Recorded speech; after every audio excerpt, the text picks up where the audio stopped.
Es un gusto, es un placer contar con la presencia del doctor Fernando Ortiz Lachica, que se va a encargar de la conferencia magistral.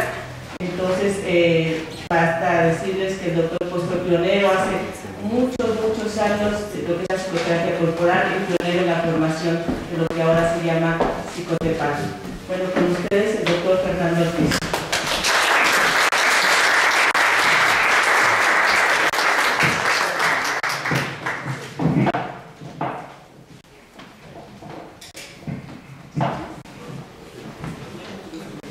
Pues sí. En los últimos días he estado pensando y leyendo otra vez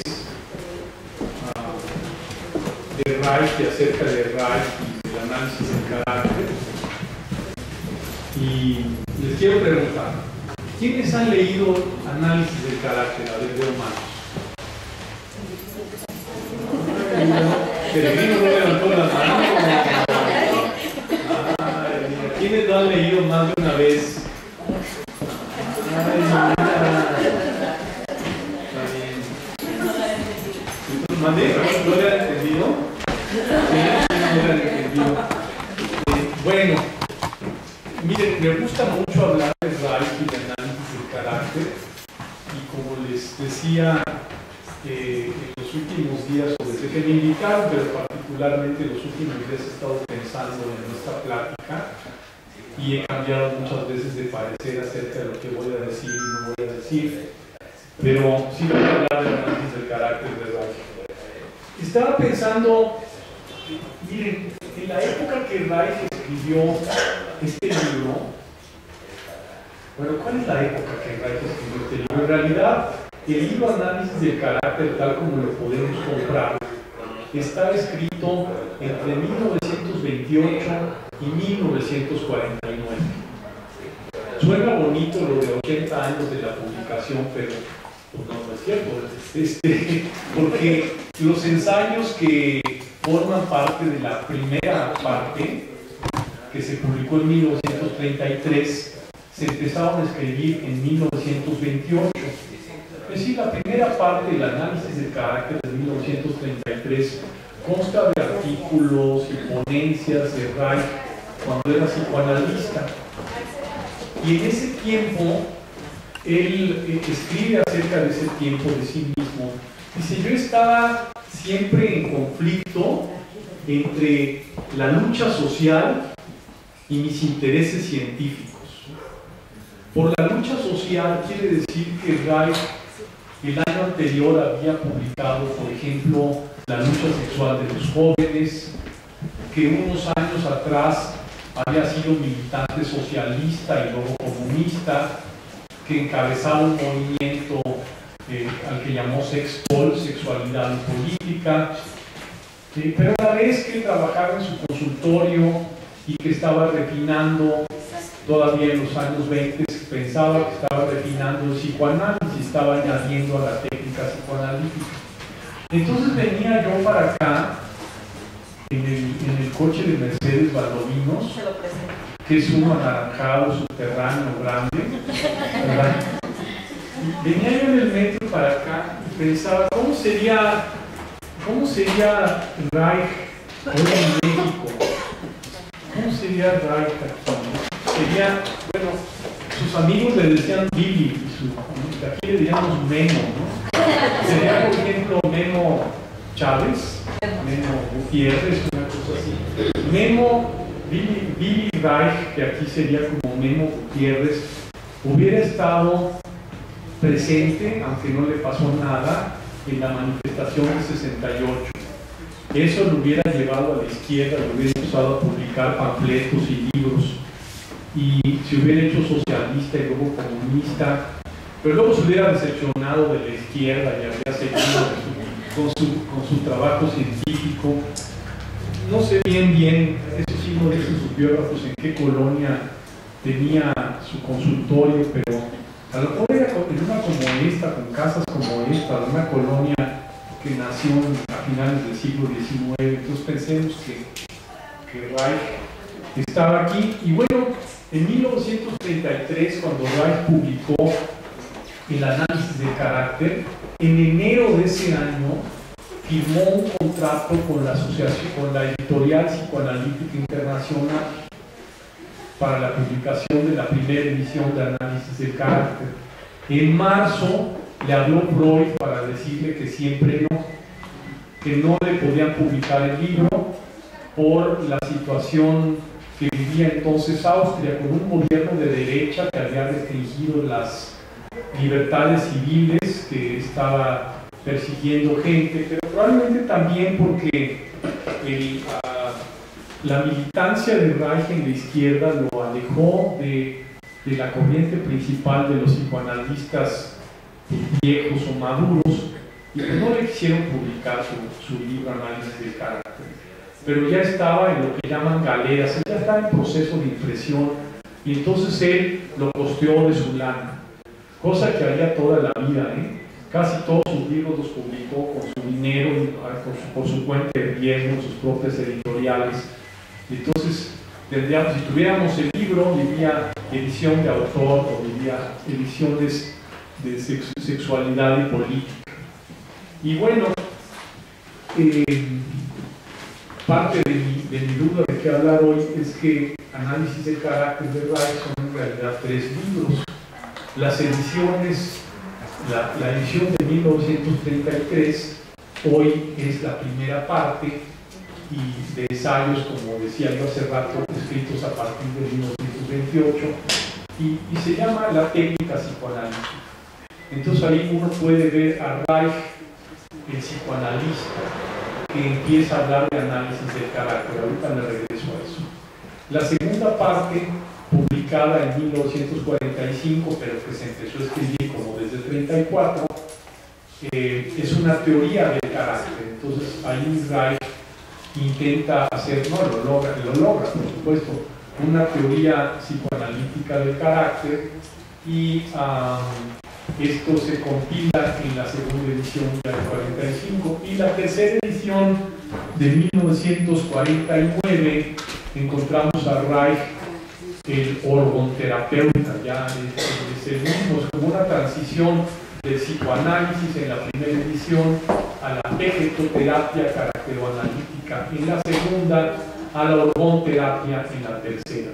Déjenme decirles que ¿quién me iba a decir del tiempo? ¿Tú? Bueno, a lo mejor 15 minutos antes, por si hay preguntas o algo, ¿verdad? Entonces son 3 libros en uno, y por eso es muy difícil. Decías que, es que es muy difícil de leer porque en primer lugar, pues imagínate, era un científico alemán, entonces sería complicado y denso, hay que saber psicoanálisis, pero en segundo lugar, porque es un libro, insisto, que se empezó a escribir en la década de 1920 y terminó en la de 40, que lo empezó a escribir un psicoanalista y luego lo terminó de escribir alguien que ya había creado su propia escuela, que lo empezó a escribir en Viena y lo terminó de escribir en Estados Unidos, pasando por Alemania, Dinamarca, Suecia y Noruega. Vaya, es un libro que sí él querría haberlo unificado, pero que habla de una transición que tendríamos que entender. Bueno, entonces me voy a referir a la primera parte, la técnica psicoanalítica. Pensando otra vez en el metro y cómo era Reich entonces y cómo sería Reich hoy.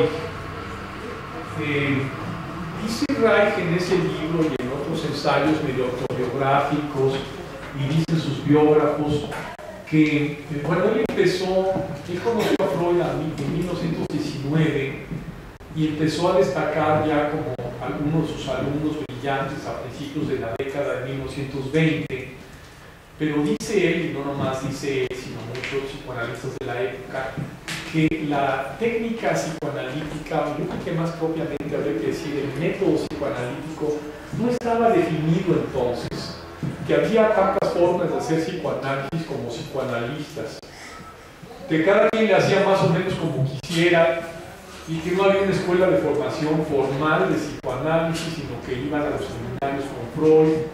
Y dice Reich, cuando tenían dudas los jóvenes analistas, les decían, tenga paciencia, siga analizando, avanzando, pero pues qué analizar, ¿no?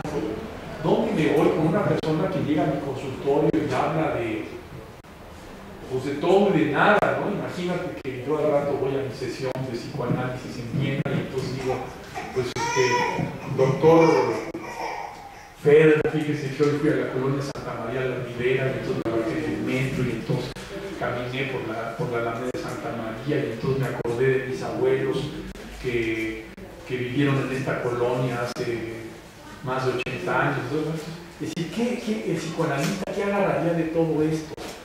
Y entonces Reich, una forma muy sintética de decir de qué hablaría la primera parte de análisis de carácter de 1933, es que para hacer psicoanálisis primero hay que analizar las resistencias.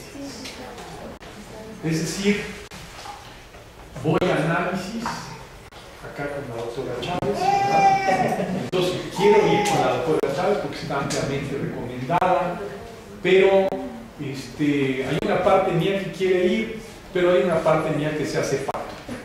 Se me olvida la sesión, llego y le digo, doctora Chávez, estaba yo en la semana pensando muchas cosas que le iba a decir, pero ya se me olvidaba, ¿no? Ayer hubiera venido a la sesión porque hoy pues ya no sé qué tengo que decir. Entonces, las resistencias, ¿cómo me resistía yo al análisis? Analicemos las resistencias. Y algunas de las resistencias de las que Reich habló tenían que ver con la transferencia. Entonces, por ejemplo, doctora Chávez, ¿es usted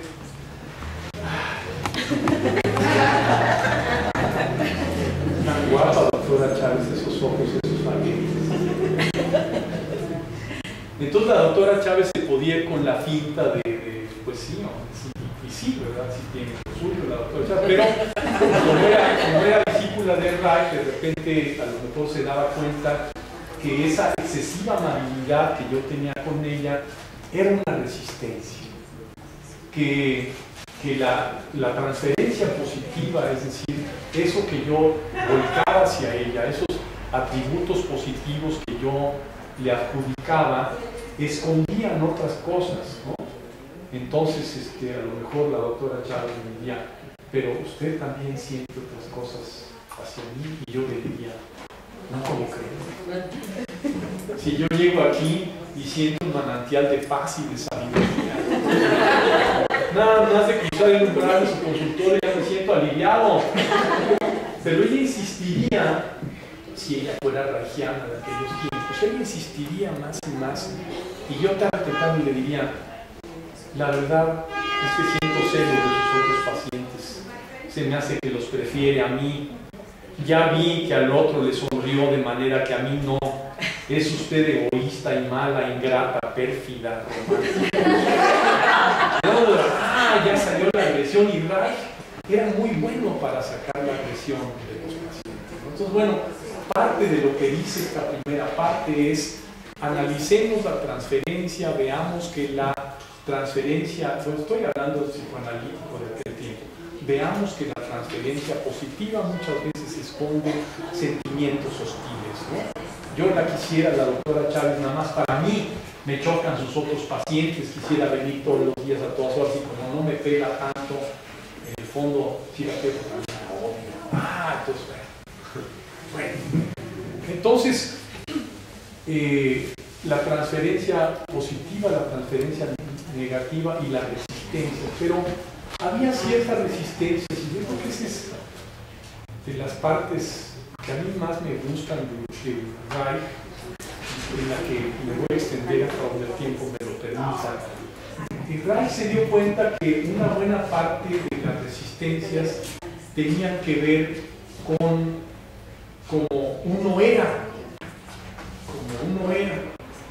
Entonces él en esta primera parte da detallados recuentos de personas que iban a su consulta, por ejemplo, uno que se sentía como aristócrata inglés, aunque era judío y de Viena, pensaba que su abuelo era un lord inglés, o otro a lo mejor que tenía unos ojos así como de lince, como astutos, o otro que era excesivamente amable. Entonces el cuento es que,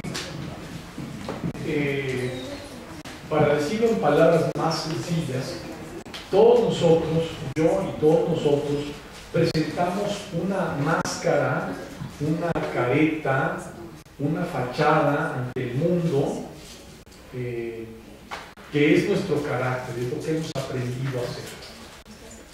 Y entonces, como si yo fuera por el mundo diciendo, yo soy esto, yo soy esto. Pero también ese yo soy esto, en el fondo escoge, pero no soy esto otro. Pero no me veas esto otro, ¿no? Entonces, como si el carácter fuera una credencial que estamos exigiendo todo el tiempo para que nos vean, ¿no? Y la principal resistencia era propiamente el carácter. ¿Qué quiere decir esto? Que de nuevo, cuando voy con la doctora Chávez a consulta y quiero progresar y quiero curarme de neurosis, mi principal obstáculo es como yo soy afuera y como soy adentro del consultorio. Si soy chistoso y simpático, entonces me quiere decir que tal vez me defienda con mis chistes, y si soy culto y pedante, pues me defiendo con mi pedantería, y si soy tímido, con mi timidez, y si soy coqueto, con mi coquetería, como sea, pues, muestro una cosa para no mostrar la otra. Y esto que muestro, no solamente lo muestro con mi discurso, sino lo muestro con mi actitud corporal. Llego al diván de la doctora Chávez y no me muevo mucho, o estoy apretado o no lo estoy. Y entonces esto es parte de cómo soy. Y Reich empezó consistentemente a analizar cómo era la gente, cómo se sentaba. Noto que pasó usted en la primera fila agachándose un poquito. Tal vez le da pena llegar y a Reich a lo mejor, ¿verdad? Noto que se ríen. En fin, entonces Reich, muy pendiente, dicen los que tuvieron análisis con él, que no se le iba una, que detectaba el más mínimo cambio en el tono de voz, en la expresión facial, en la postura, y así estaba muy dale.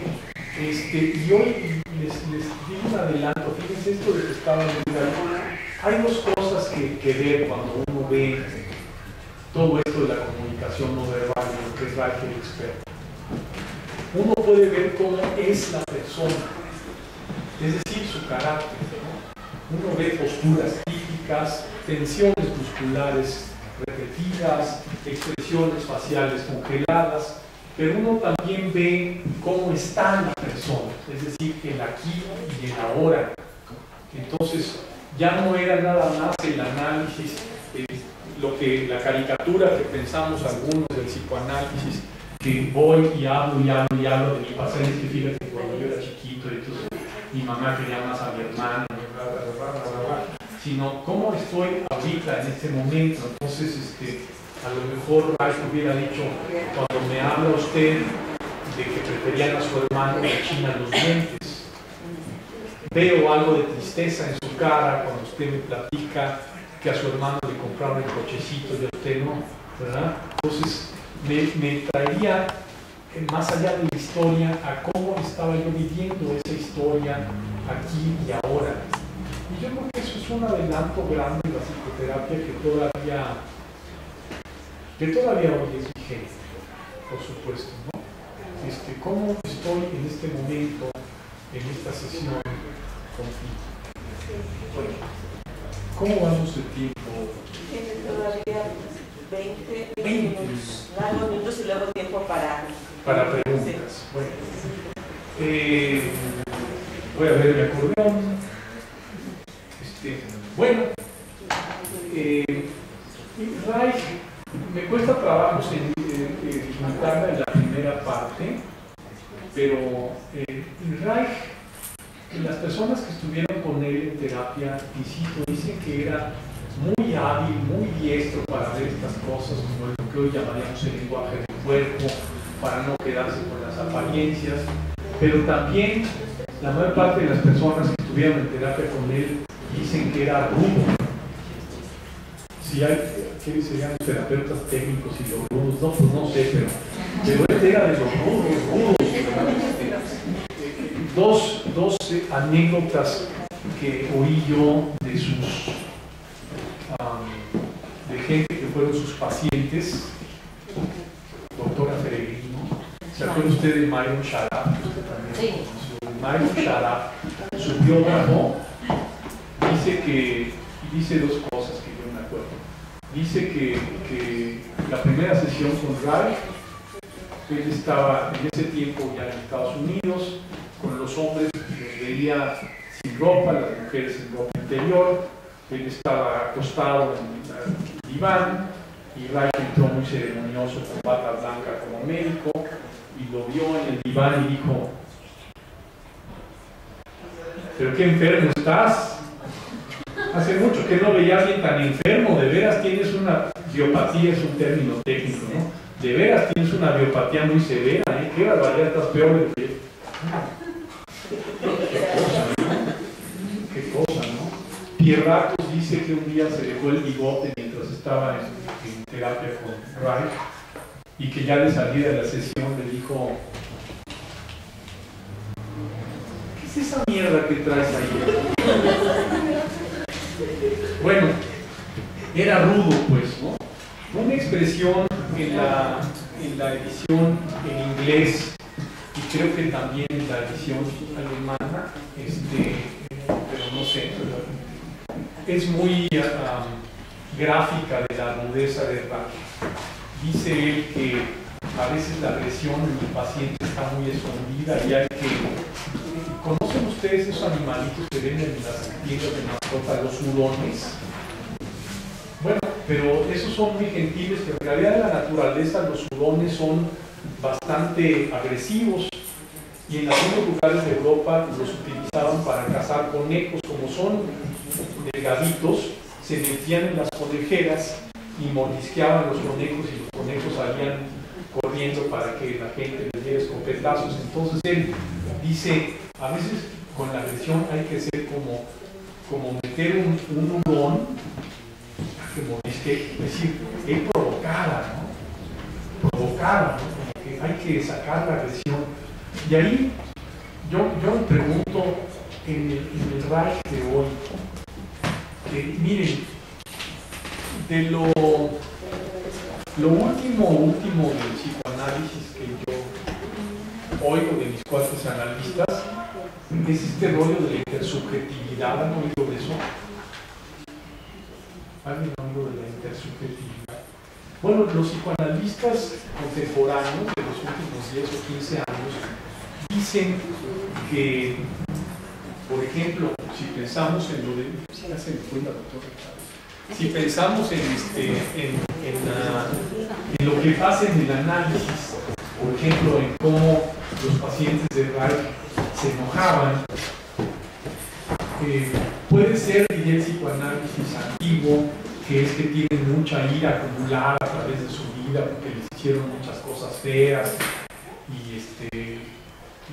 yo qué sé, nadie los quería, y los trataban mal, o lo que sea, ¿no? Pero lo que dicen los psicoanalistas contemporáneos es que puede ser que también el coraje expresado en la sesión tenga que ver con la relación en aquí y ahora con el analista, ¿no?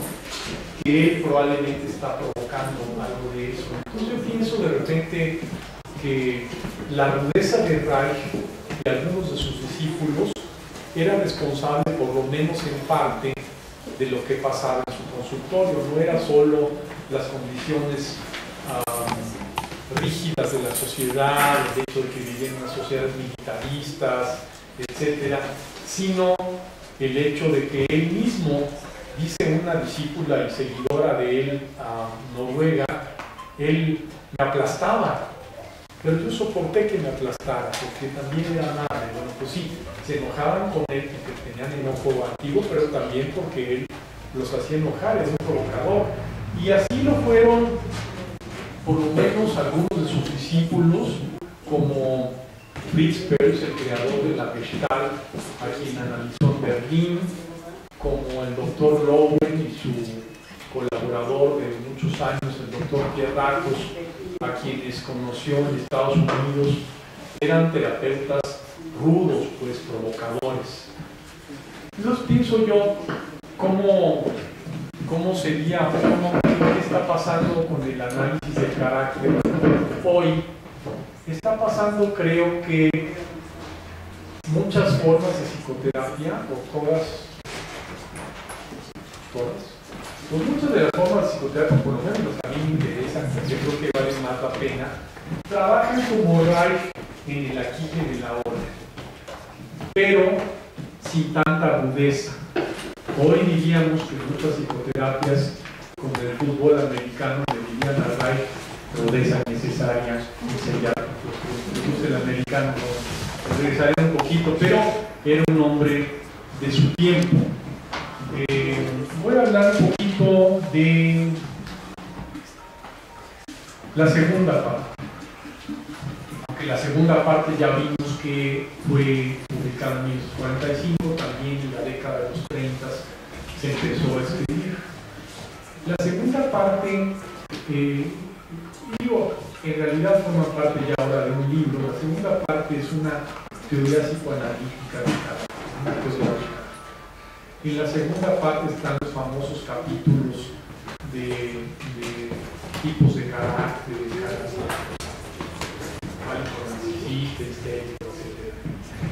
Reich se propuso hacer una teoría sistemática del carácter basada en el psicoanálisis. Y lo que decía en pocas palabras es que el carácter era resultado de cómo habíamos aprendido a manejar nuestros impulsos. Es decir, que si de chiquito me habían dado un poquito de chance o no mucho chance o nada de chance de hacer las cosas que los impulsos básicos del ser humano, y si ese chance que me habían dado había sido muy temprano en mi vida o más tardecito, y si mi mamá me había dado oportunidad de hacer unas cosas y mi papá no, o al revés, entonces eso moldeaba mi carácter. Por supuesto que Reich se refería a los impulsos, como se había formado como psicoanalista, se refería a los impulsos que en esta segunda parte, de los que habló Freud, a esta libido que pasaba por fases. Entonces se refería a estas fases orales, anales, fálicas, en fin, y ahí construyó una teoría del carácter de la que se ha hecho uso y abuso en las psicoterapias corporales. Se enseña mucho, se enseña bien, se enseña mal, y entonces en formaciones de carácter de psicoterapia corporal en la que yo estaba, de repente uno llegaba, cualquiera decía, ya llegó el oral con rasgos rígidos, los brazos masoquistas, no sé qué cosas, así se nota el rigidito, el oralito, no sé qué cosa, y el esquizoide. Bueno, ¿qué cosa es todo esto? ¿Qué cosa es todo esto, doctora Chávez? ¿Qué cosa es todo eso? ¿Vale? ¿Qué cosa es todo eso? Es esta teoría del carácter. Pues es todo un rollote.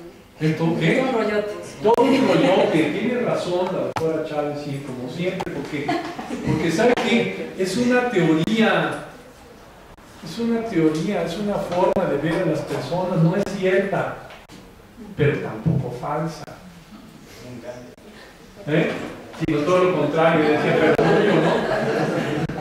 El que tenga caballo que lo amarre y el que no, pues que no lo amarre. No es cierta ni falsa. Digo, no es cierta porque realmente no existe eso, pero tampoco es falsa porque al estudiarla muchas veces comprendemos cosas de nosotros mismos y de las personas que van a consultar con nosotros.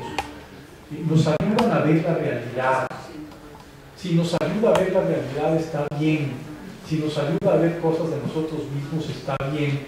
Si la tomamos, si la reificamos, ¿alguien sabe qué es la palabra dominguera? Tenía yo que usar una palabra dominguera hoy. Si la reificamos, su maestro obispo le decía eso de reificar, doctora Valdovinos. Yo no lo capisco. No,